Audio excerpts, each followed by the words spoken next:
کہ یہ لوگ شریعت کی بنیاد پہ کیوں متحد ہو رہے. اسی لیے آج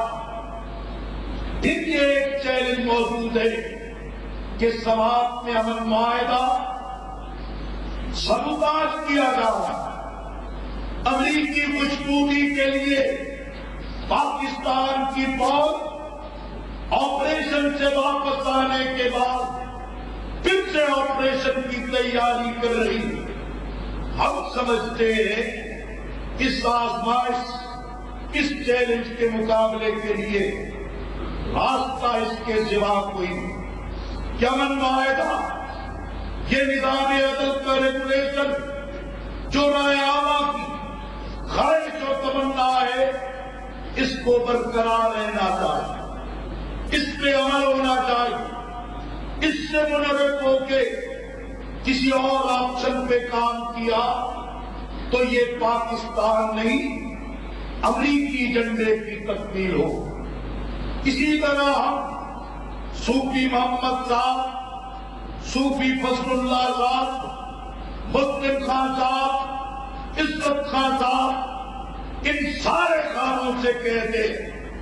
اب تمہارے لیے چیلنج، اب ان کے لیے آزمائش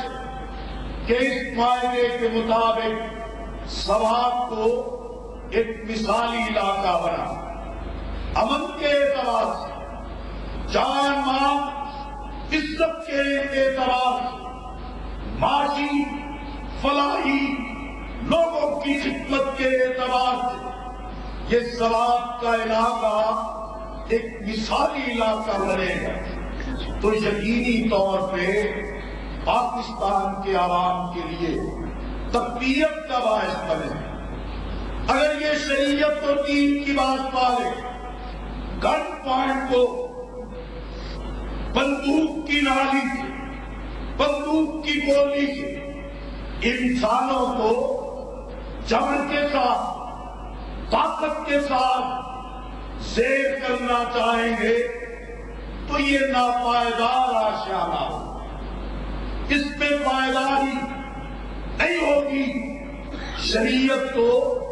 محبت کا، خوش خلقی کا، ذہنوں اور دلوں کو فتح کرنے کا پیغام. اور حضرات محترم، ہم یہ بھی سمجھتے کہ اس معاہدے کو سبوتاژ کرنے وفاقی حکومت،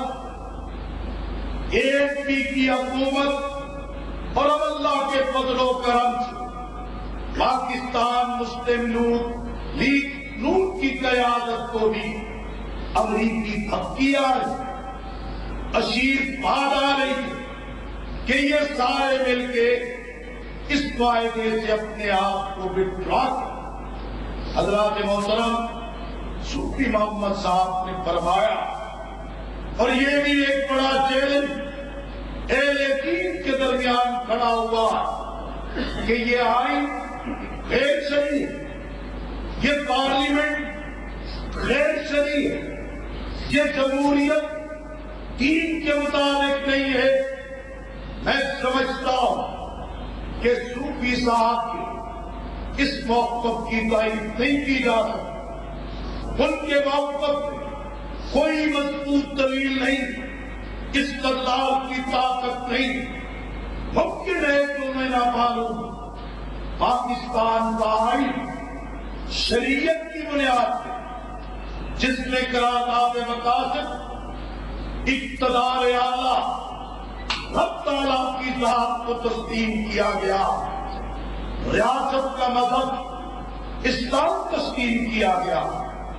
قانون سازی کا مقصد قرآن و سنت کو تسلیم کیا گیا. آئین پابند کرتا ہے ہماری تعلیم، ہماری صحت، ہماری معیشت،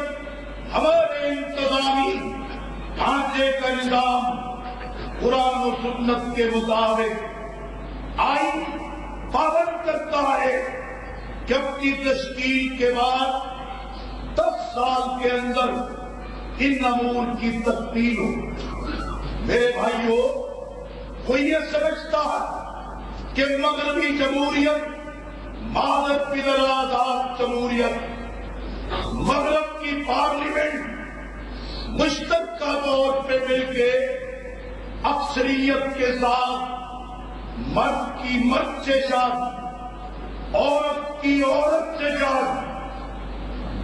بے حیائی کی قانون سازی کر سکتی ہے، لیکن ہم جس جمہوریت کے قائل ہیں، ہم جس پارلیمنٹ کے قائل ہیں، ہمارے ایمان کی بنیاد کہ دنیا کی پارلیمنٹ اکٹھی ہو جائے، یہ اللہ کے حلال اور حرام کردہ حدود کو تبدیل نہیں کر سکتی۔ ہم عامت الناس کی رائے کے غلام نہیں، ہم تو عامت الناس کی رائے کو بھی اللہ کے دین کے تابع رکھنا چاہتے ہیں۔ اس لیے میرے بھائیوں، جماعت اسلامی انہی چیلنجز کو سامنے رکھ کے پوری حکمت کے ساتھ اپنے دستور میں اپنے آپ کو ان چیزوں کا پابند رکھا۔ حضرات محترم، اس وقت جو پاکستان کے لیے بڑا چیلنج بلوچستان، امریکہ اور بھارت مسلسل مداخلت کر رہا، پاکستان ہر تقریب کاری اور دہشت گردی کے پیچھے یہ امریکہ، بھارت اور اسرائیل کی شیطانی تسکیس کا ہاتھ، یہ ہماری آزادی خود مختاری پر حملہ آور، لیکن ان کی خواہشات کے اس علاوہ کوئی دھن پاکستان کے اندر سے حکمران مہیا کر رہے ہیں۔ اب یہ ڈرون تیار بے گناہ لوگوں کو قتل کرے، یہ امریکی بھارتی تکلیف دار دہشت گردی کے نتیجے میں بے گناہ انسانوں کو قتل کرے، اور دوسری طرف ہماری فوج آپریشن کرے، کنسپٹ ہیلی کاپٹر کے ذریعے بے گناہ انسانوں کو قتل کرے۔ بلوچستان فوجی طاقت کے ساتھ نواب اختر بگٹی کا قتل کرے، فوجی طاقت کے ساتھ ہزاروں لوگوں کو لاپتہ کرتے غائب کرتے، قوم کی بیٹی ڈاکٹر عافیہ صدیقی کو ڈالر کے امریکہ کے حوالے کر دے، یہ لال مسجد، جامع اقصی، معصوم طلباء اور طالبات فاسفورس بم مار کے قتل کر دے، اور اسی طریقے سے ایک ایسے موقع پر کہ امریکہ ڈرون ہتھیاروں کی وسعت بلوچستان کی طرف لے جانا چاہتا، ایک ایسے عالم کہ انڈیا، پاکستان اور ایران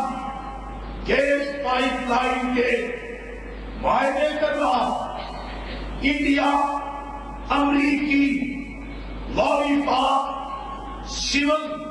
اٹامک انرجی معاہدے کی بنیاد پر اپنے آپ کو اس معاہدے سے باہر کرتا، پاکستان اور ایران ہمت کر کے باقی معاہدہ کرتے ہیں گیس پائپ لائن کے لیے، لیکن وہاں 3 بلوچ رہنماؤں وکیل کے چیمبر اغوا کیا جائے، اور 5 دن کے بعد ان کی مسخ شدہ لاشیں مل جائیں، اور اسی طرح وفاق صوبوں کے حقوق پہ غاصبانہ قبضہ کر کے بیٹھ گئے، اور صوبوں کو خیرات کی طرح ان کی مدد کرے اور ان کا حق منتقل کرے، اور یہاں سری لنکن ٹیم انڈیا